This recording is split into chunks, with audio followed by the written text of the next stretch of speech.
আসসালামু আলাইকুম রহমতুল্লাহ। সম্মানিত দর্শক শ্রোতা ভাই এবং বোনেরা, আপনারা গতকালকে একটি ভিডিও দেখেছেন যেটি ভাইরাল হয়েছে। ভিডিওতে দেখা গেল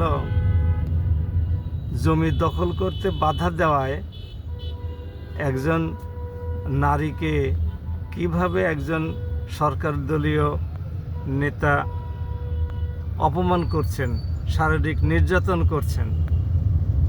সবচাইতে কষ্ট লাগলো একজন মহিলাকে তার সৌন্দর্যের একটি প্রতীক মাথার চুল, এই চুল ধরে তাকে মাটিতে ফেলে দেওয়া হচ্ছে, পড়ে যাচ্ছেন উনি। তারপরে নেতা তাকে লাথি দিচ্ছেন পেটের উপরে।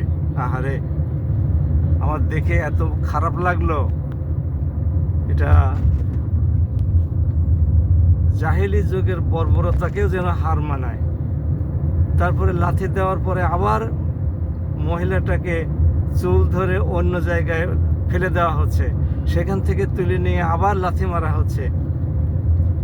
এই ভিডিওটি ভাইরাল হওয়ার পরে পুলিশ কিভাবে নির্বিকার আছে আমাদের জানা নাই।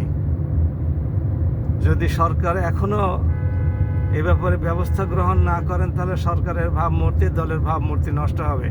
একজন নেতার জন্য গোটা দেশে সরকারের ভাবমূর্তি নষ্ট হোক, এটা আমরা চাই না।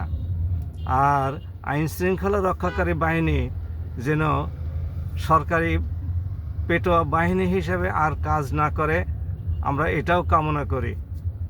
আশা করি আপনারা আমার সাথে একমত হবেন।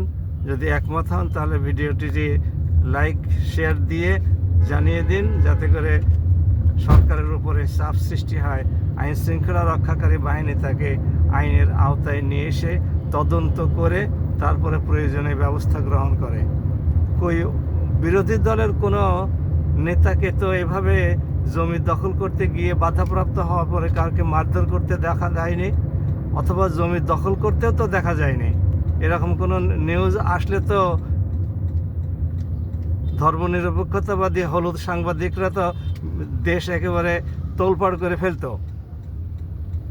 সবাই ভালো থাকুন। আসসালামু আলাইকুম।